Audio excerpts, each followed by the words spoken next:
Okay, in this video we're going to look at output, and we're going to look at a workflow between Rhino, Revit, 3ds Max, and even Grasshopper, and we'll look at best practices to create an image of what you see on the screen here. So we're going to go ahead and start out in Rhino 5.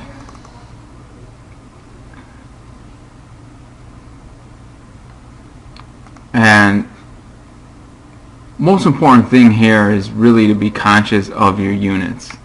So we're going to start out in Rhino 5 using large objects feet. And in the perspective view, we're going to draw in a world front construction plane. But before we get going on that, let's take a closer look at our units. So I'm going to type in the command units, enter. And our model units, 1 unit equals 1 foot. I'm going to change the distance display to feet inches. I'm also going to set up my grid so that we can use our grid snaps to do a little bit of drawing in Rhino. So I'm going to set my minor grid lines to be every 10 feet, my major lines every 10 minor grid lines, so I'll have heavier lines every 100 feet. I'm going to set my grid snap spacing to be every 10 feet.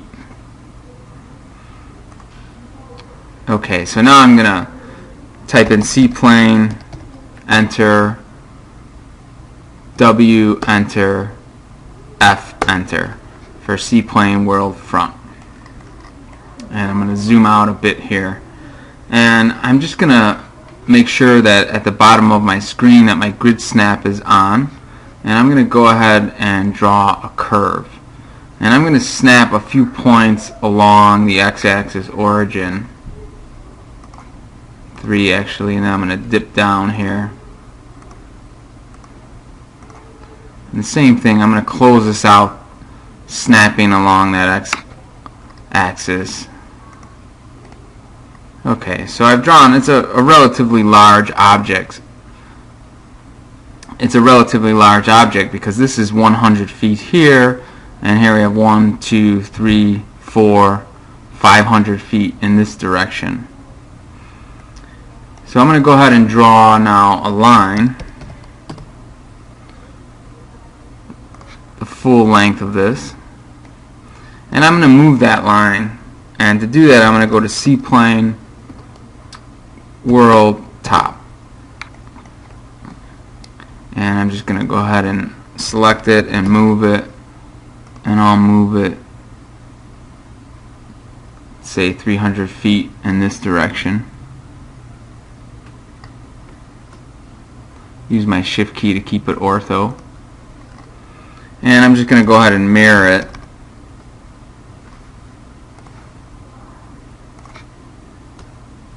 And it will be equal. Okay, so what we have are just some basic curves here drawn in Rhino, and we're going to look at importing these curves into Revit. So what we're going to do is we're going to save this as a DWG file. So, and I'm actually going to select all of these and go to File, Export Selected.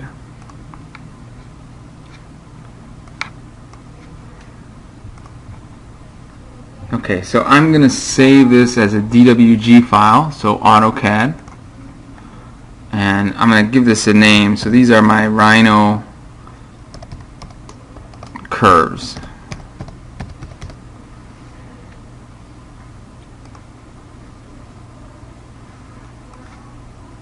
And for my options, 2004 natural has popped up. Most likely yours might be default or the last thing that you've used. So I'm choosing natural because if I go to edit schemes and I go to curves, it outputs my curves as splines. And we'll talk more about some of the other options a little bit later. So I'm going to go ahead and export that, and I'm going to import that into Revit. And I'm going to import it into a new conceptual mass. So under families, new conceptual mass. I'm going to choose the mass template.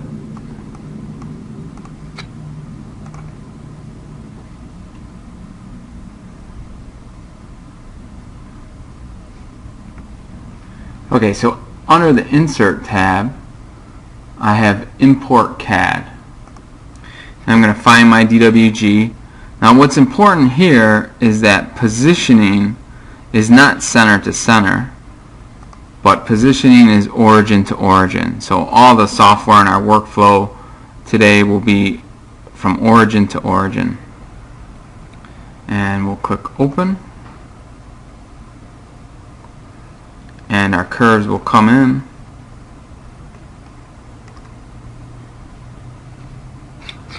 And let's just look at our units. So if I go to Manage and I go to Project Units and I go to Length, you'll see that our units are feet and fractional inches. So 1 unit equals 1 foot in Revit. That's the default, and that's what we set up our Rhino file to be. Okay, now this comes in as a block, but I can tab through to access the individual Rhino curves, and I'm gonna select those using my control key and a little bit of tabbing. So I'm going to select all 3 and I'm going to click on Create Form, and that creates my surface in Revit. So let's go ahead and bring this surface back into Rhino. So I'm going to do that by going to the big R, Export. Under CAD formats, I'm going to choose DWG. And here, the 3 dots, I can modify how this is exported. So I'll go ahead and click on that. And under Solids, I'm going to export solids as, not as a mesh, because I'm going over to Rhino, but as a NURB surface. So I'm going to choose this ACIS solids. I'm also going to look under units and coordinates. This is important. And by default, it wants to export as 1 unit equals 1 inch. But we're working 1 unit equals 1 foot. So I'm going to choose that. And we'll click OK. And I'm going to click Next. Now, Rhino 5 will not import AutoCAD 2013 drawing. So I need to change this to 2010. And we'll click OK. And we'll go over to Rhino. And we're going to bring this into Rhino. So File, Import.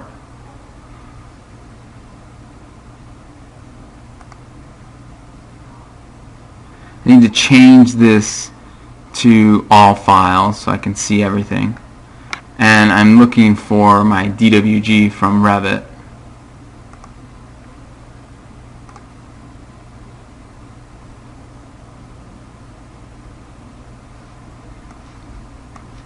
And the model units here are set to feet. And we can keep that and click OK. And here is our surface. And you can see it's a pretty dense surface that we can just go ahead and rebuild in Rhino. So I'll use the command rebuild, and it came in with 705 ISO curves in the U and 5 in the V, and I'm going to change those both to 10 and 10, and we'll click OK.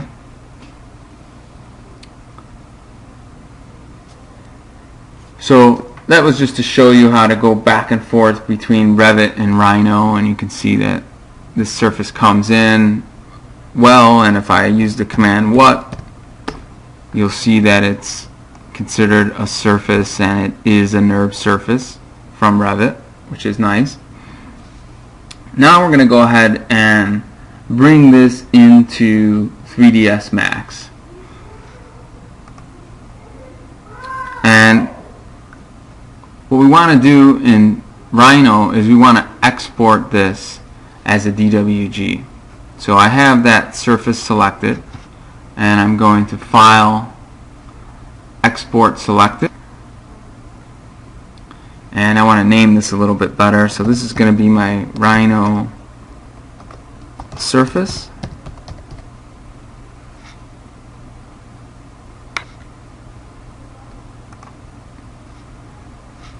Now I want to look again at this 2004 natural, and I want to click on Edit Schemes. Now what showed up on mine, Export Surfaces as Meshes, the first time you do this it shows up as Export Surfaces as Curves. So you end up getting 2D geometry. Of course we want 3D geometry, and we're going over to 3ds Max, so exporting surfaces as meshes works out well for us, since 3ds Max is a mesh modeling software. So we'll go ahead and I'm going to click on Save so it saves that change, and close, and I'm going to click on OK, and you'll get this option. And for now I'm going to leave this in the middle, the polygon count. Okay, so now I'm going to go over to 3ds Max, and everything that we bring into 3ds Max, we're going to link it, and it's essentially an external reference that if we make changes we can update those changes in 3ds Max. Now the first thing you want to do in 3ds Max is check the units. So I'm going over to Customize, Unit Setup, and I'm going to click on System Unit Setup, and I want one unit to be equal to 1 foot, and click OK. The display unit scale can be US standard, feet with fractional inches, and the default units, this is just display, so I can display my units in inches, and I'll click OK. So we'll go ahead and link in our Rhino surface. So we'll go to the big M, Import, and we'll choose Link AutoCAD, and I'm going to choose Rhino surface and click on Attach this file, and there we see our surface, which is actually from Revit, made using some curves from Rhino. So we have it in 3ds Max, and if I click on the teapot, that should just render out. Okay, so let's continue with this workflow. Let's actually go back to Revit now and look at linking Revit files into 3ds Max. So going over to Revit, we have our surface, and I'm going to go ahead and make a component using the curtain panel pattern family. So from the big R, I go to New, Family, and choose curtain panel pattern based. And I'm just going to make a fairly simple family. So I'm going to draw a reference line that splits this down the middle. I'll choose reference and line, and I'm going to choose 3D snapping just so I know that it will host itself to these points.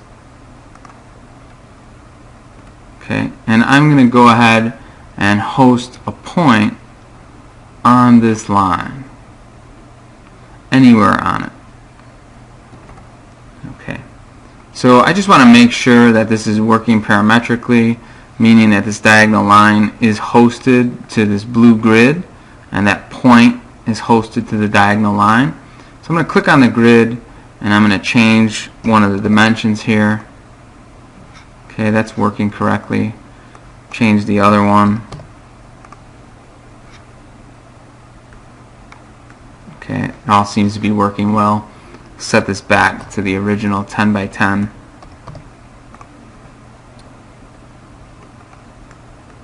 Okay, now that point is also parametric. If I click on that, it has a normalized curve parameter, which is from 0 to 1. So now it's at about 0.3, a distance of 0.3 along that diagonal line. I'm going to change that. For right now, I'll just change it to 0.6 and click apply. And I'm going to go ahead and draw a spline through points. And I'll pick this point, that point, and this point. Okay, I'll hit escape. Now once again, I want to test this. Flex this grid to make sure that that's working correctly. Okay, it's keeping itself within the reference lines. Okay, and I'll set that back to 10 feet by 10 feet. Click apply. Now, I don't want that to be a model line. I don't want to see that line in my family. So I'm going to select it and I'm going to change it to is reference line, and that should show up in green like the other lines.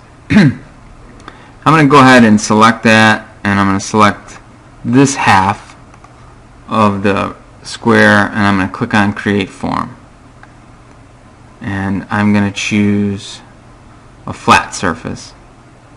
Then I'm going to select the other half, click create form, select a flat surface. I'm going to change this material to be glass, so will allow us to look at some things in 3ds Max. So I'll select it from the properties panel under material. I'm going to click in this by category box, and that will give me this button with 3 dots, the browse button. Click on that.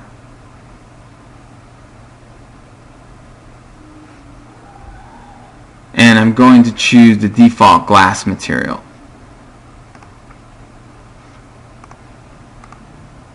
Okay, so one half is glass and one half is solid. I'm going to go ahead and I'm going to load this into my mass file. Okay, so that's loaded here. Nothing happens because I need to now divide this surface. So I'm going to select this surface, click on divide surface, and I'm just going to change the U and the V grid to 10 and 10 to match the Rhino surface, because we rebuilt that Rhino surface with 10 iso curves in both the U and the V. So now we have almost the same surface. Now, instead of no pattern, I can go down under rectangle and I can find the family that I just made.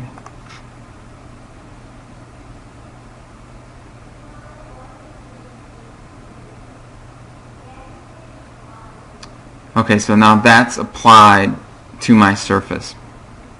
Okay, so we're going to link this Revit file into 3ds Max, and we're going to do that by the way of exporting as an FBX file, because we're in a family file. It's a .rfa, and in 3ds Max 2013 there's no way to link an RFA file. You can link Revit files or FBX files. So we're going to export this as an FBX, and I'm going to just go ahead and click on save.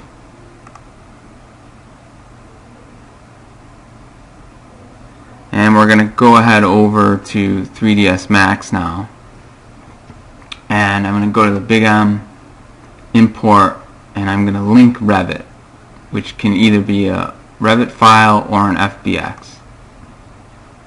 And I'll select my FBX.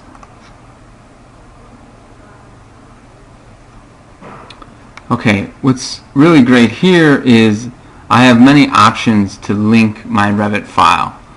I can combine by Revit material, by category, by family, as one object. And what this does is it really reduces the geometry and the file size in 3ds Max and makes it manageable. In the past, just bringing in an FBX file with a lot of complex geometry, it tended to crash 3ds Max or not allow it to render because it would run out of memory. So we're going to go ahead and this is my preference right now, is to combine by Revit family type. So it'll give me one object with that curtain panel family, or as that curtain panel family. So I'll choose combine by Revit family type, and I'll click on attach this file.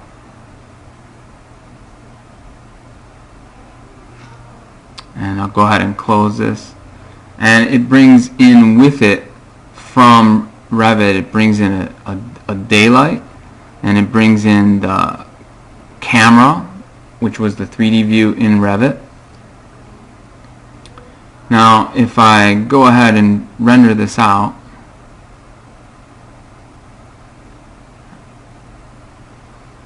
I'm just going to get this very white image. And what we have to do is we have to go to rendering environment,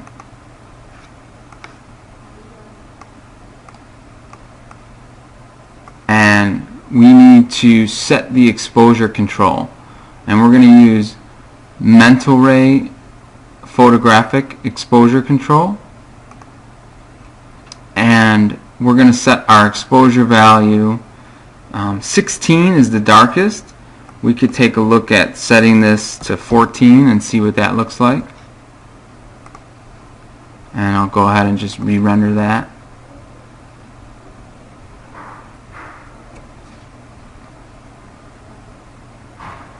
Okay, and what we're looking at here is we're looking at the Rhino geometry superimposed on the Revit geometry.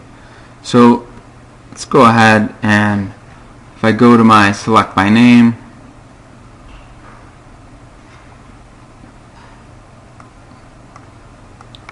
okay, so I have a camera that came in from Revit called 3D View.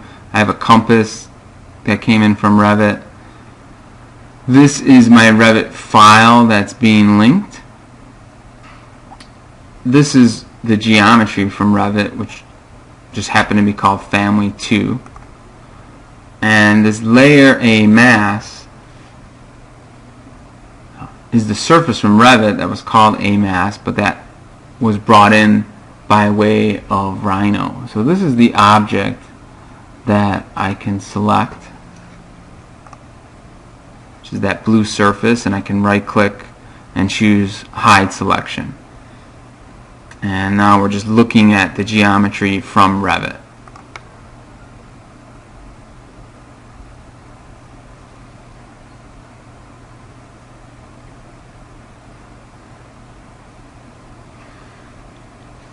Okay, so nothing too fascinating here, so let's go ahead and we're going to set up a ground plane so that we can see the shadows being cast.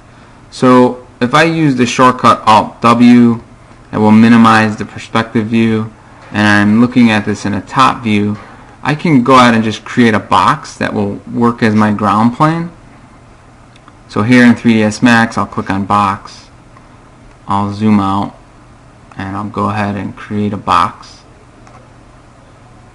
So it's length, width, and when I release my mouse button, it's setting up the height. And I can always go to modify and look at the size of that. I'm going to make the height -1 foot, and I see in my front viewport that it's at the origin at 0. So I'm going to click on move and just drop that down near the bottom of that surface. I'll rename it. I'll call it ground. And I'm going to apply a material to that. So I'm going to bring up the material editor.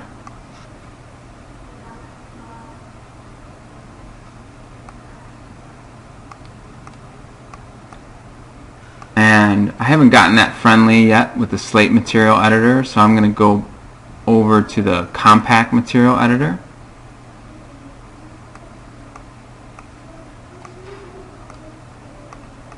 And I don't trust any of the materials that are in here by default because I didn't make them, and they could cause large rendering times. So I'm going to go ahead and click in the first slot and click on Get Material, and I'm going to go with Arc and Design because this is a mental ray material. and I'll just rename it ground. And what you need to know about Arc and Design materials is that they always have by default some reflectivity and glossiness. So for this ground, I'm going to set those both to 0. Okay, my ground is selected, so I'll click on the third button, Assign Material to Selection, and I'll make sure that Perspective Viewport is current. Go ahead and click on the teapot.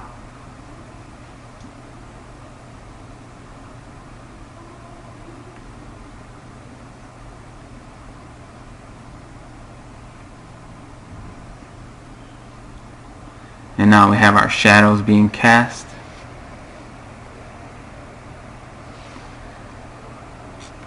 So this component comes into 3ds Max from Revit with two materials on it, one for the solid area and one for the glass. So let's go ahead and change both of those materials. So I'm going to click on the second slot in the material editor, and I'm going to use this little eyedropper, pick material from object. I'll click on that, and then I'll click on the object in the perspective viewport, and it brings in that material from Revit, gives it the name of the family by default, and then you see here we have the two materials that were applied. For the sake of rendering time and also the look of it, I change this glass to the mental ray glass. So I go ahead and click on it, and instead of Autodesk glazing, I click on that and I choose Arc and Design, and under Select the Template I choose Glass Thin Geometry, which will render much faster. Okay, so the glass is set up. Now let's go back to the opaque material, which is also an Autodesk generic material. I'm going to click on Autodesk generic and change it to Arc and Design. And I'm going to set this up to be a metal material. And reflectivity and glossiness. For metal, it's a little bit too reflective and glossy to begin with, so I'm going to set these both to 0.5. And I could get a better look at this if I double click on it, make it larger, give it a background, and we start to see some reflectivity and glossiness on this. I could increase the reflectivity a bit. Okay, so we'll go with that for our metal. Let's go ahead and brighten that up a little bit.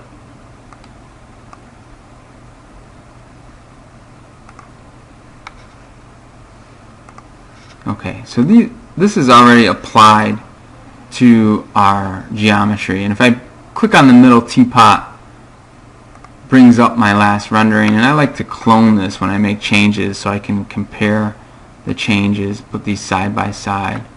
And I'll go ahead and use the F9 key. F9 in 3ds Max is render last.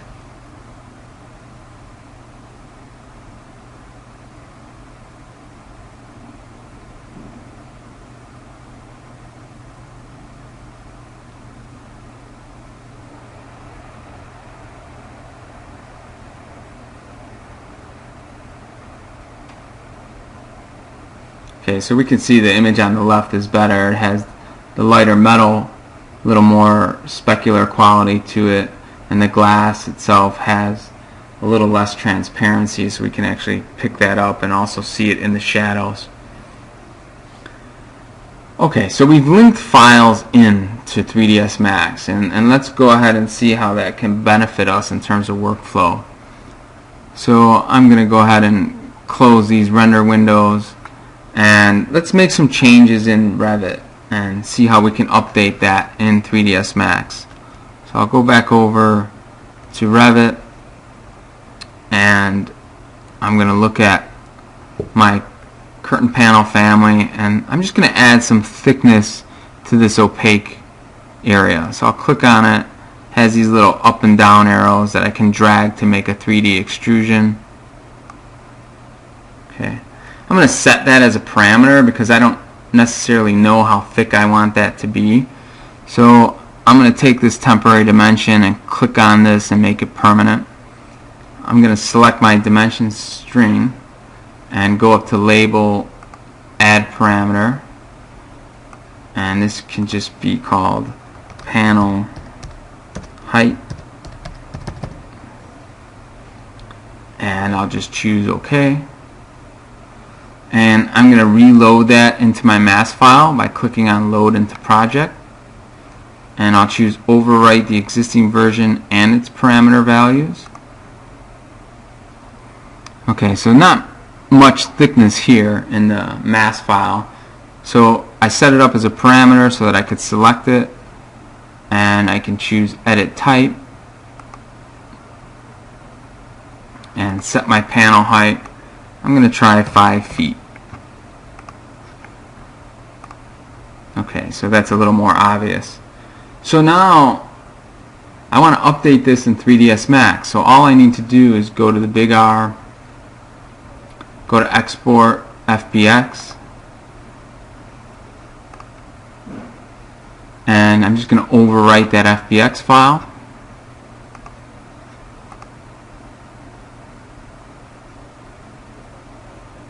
Go back to 3ds Max, go to the big M, and go to References, Manage Links, go to Files, and I have 2 files in here, one that was from Rhino and the other here is from Revit, and I can click on Reload. And what I want to do at this point is I want to keep everything that I did in 3ds Max. So I'm going to check both of those on, and more important for us right now is the material assignments, and I just click OK, close this, and we can see that's updated here in 3ds Max. I'm going to click on the middle teapot to bring up my last rendering and clone it and use my F9 shortcut to render last.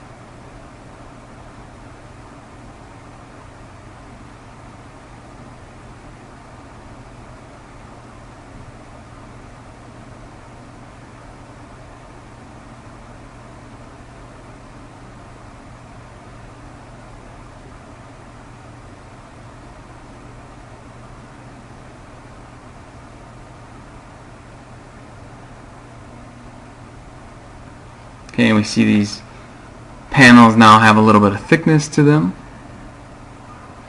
Okay, so I'm going to show you a trick just to define the edges of this panel a little bit more. So I'm going to use the shortcut M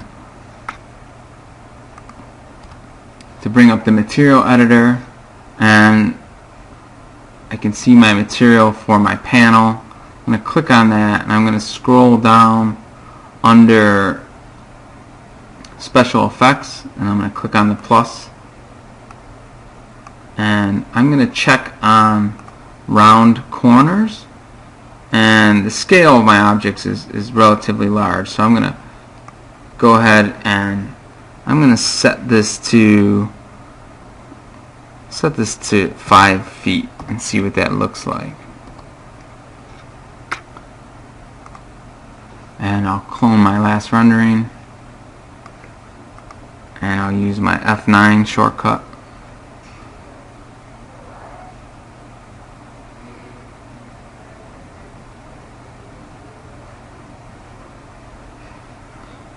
And we're starting to see some definition on the edges of these panels. This little soft works much like a bump map. And we get a little specular also on that.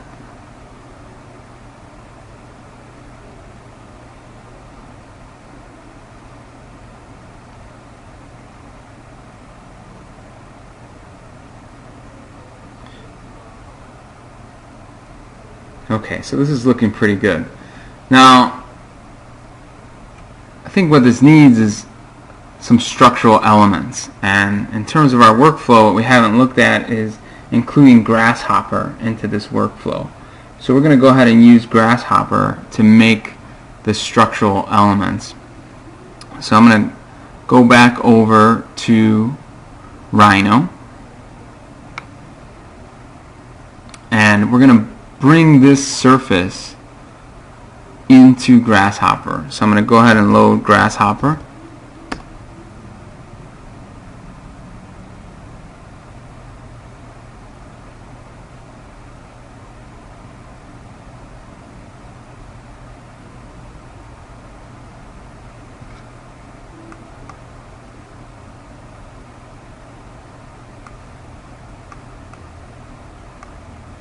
Set up this window a little better so we can see. Okay, so I'm going to use a container here for the surface. So I'm going to choose surface, and I'll go ahead and right click on surface and say set one surface. Now that was already selected, so this component is containing that surface. And just to see this a little better, I'm just going to select everything that I have in Rhino and just type in hide, enter. So there's my surface that's now in Grasshopper. And I'm going to go ahead and divide that surface. So I'll just double click and start to type in divide. And I'm going to choose divide surface. And I'm going to plug my surface into my surface input. And by default it has a U and a V count of 10 and 10. And what I'm going to do is draw polylines, which will create my iso curves through those points. So I'm going to double click and start to type in polyline, choose polyline, and I'm going to plug my points into my vertices input for polyline. Okay, so you see those lines now in one direction. Now, you see there's a data tree here, so that these will call my columns of points. Well, now what if I want polylines going through my rows of points? What I can do is, if I double click and start to type in flip, there's a flip matrix which flips the data by swapping the rows and columns. And I'm going to go ahead and plug my points into this data. And I'm going to need one more of these polyline components. So I'll double click, start to type in polyline, and I'll draw polylines through those vertices. So I have polylines in two directions that I'm going to use in 3ds Max as my structure. Now, I'm not going to use Grasshopper or Rhino to turn this into structure. I could use the Grasshopper pipe command, but it's really heavy and it's a memory hog. So I want to actually use 3ds Max to control that. So really all I need to do is bake these two polylines onto a layer in Rhino. So I'm going to scoot this over and look at my Rhino layer, and I'm going to make layer 1 current, and I'll change its name and I'll call it structure. And we'll see that downstream in Max, that layer name will be there. So that's the current layer, and I'm going to select both of these polylines. Now the reason I made that the current layer is because if I right click and bake in the canvas, Grasshopper doesn't give me an option for what layer. If I right click and bake on the component, I get the option, but I just right click in the canvas, choose bake. So now if I turn off my default layer, those curves should be here. Okay, so those are there. And we already have a DWG that's linked to 3ds Max. Just select all of these curves. Okay, that's all I want to show up in 3ds Max. And go to File, Export, and make sure I overwrite the correct file so that I believe was Rhino surface. That's linked into 3ds Max, so I'll choose that. Click Save. Do I want to replace it? Yes.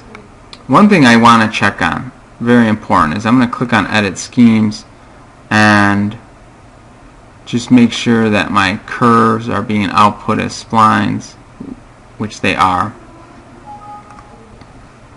So I'll click OK. And now I'm going to go over to 3ds Max, close these renderings, go to the big M, go to References, Manage Links. Here's my surface DWG, and I'm going to go ahead and click on Reload. And under Spline Rendering, okay, those are splines that are going to come in from Rhino. I can enable them in the renderer and enable them in the viewport, so I can essentially pipe them through this dialog box here. I can make them pipes or I can make them rectangles. I'll go ahead and use pipe for right now, and I'll set the thickness to 1 foot. So nice parametric control of thickness. Also the sides. From a distance, I probably don't need 12 sides, so I could reduce the amount of geometry. Maybe 8 is okay. And I'll click on OK. And we'll close this. And you see that structure now showing up here in red. And go ahead and click on the middle teapot to bring up my last rendering. And I can clone that. And use my F9 shortcut.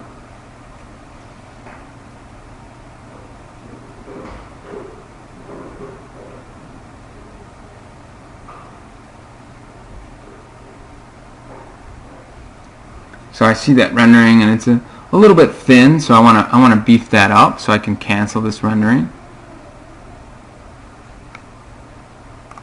And what I can do is just go to the big M, go to References, Manage Links, and just click on Reload.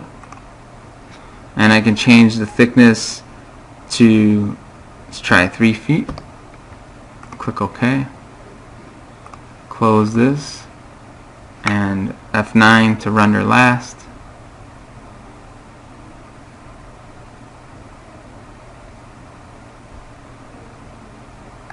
So we can see that structure a little better.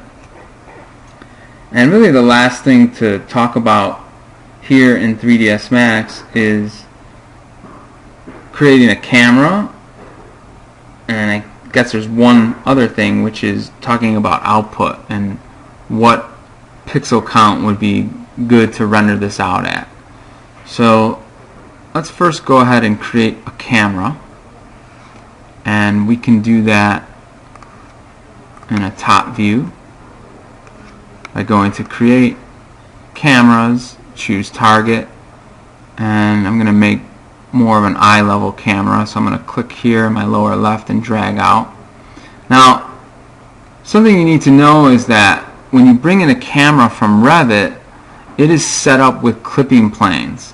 So the next camera that you make in 3ds Max will also have those clipping planes. So I'm just creating a camera as I normally would. And I'm going to go over here in the command panel to modify. And I'm going to scroll down here. And I'm going to uncheck clip manually.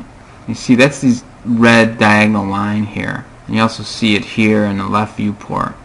So I'm going to uncheck clip manually, and it shows my full camera, so it turns the clipping off. I'm also going to go ahead and change it to a wide angle camera, so I'm going to choose 24mm. And I'll right click in the lower view, press in the C on the keyboard. C is the shortcut for camera, and it will change to that camera view. Now something else that happens because I brought in a camera from Revit is my orthographic projection is turned on, so it kills the perspective of this camera. So I'm going to uncheck orthographic projection. Okay, so now I'm getting more of a perspective view, and if I look in a front viewport, it created it at a 0 Z height. So I'm just going to go ahead and drop this camera down more to eye level.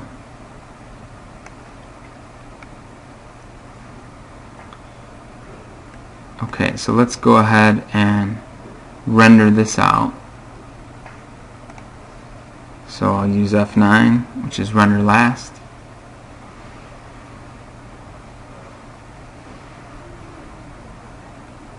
And you see a sky which is coming in here from Revit.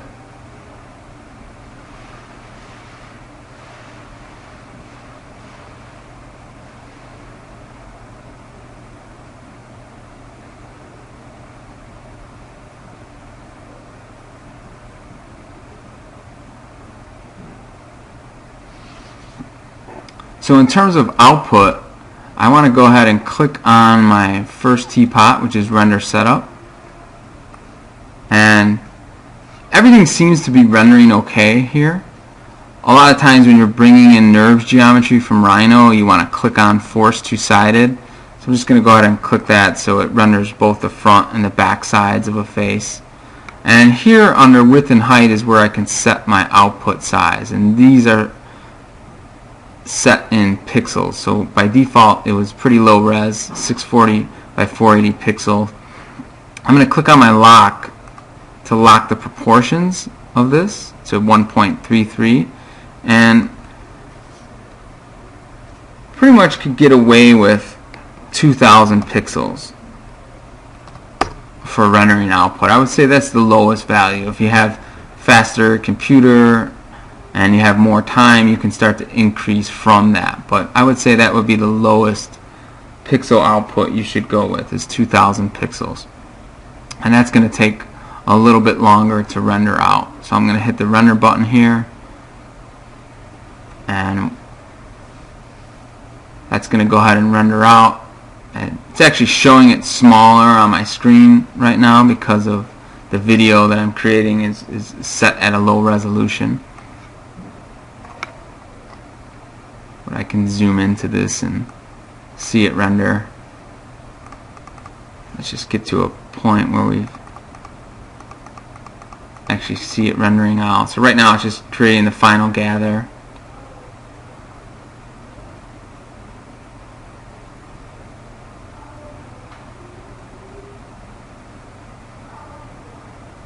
And it's going ahead and rendering, and we start to see some of that final geometry being rendered out.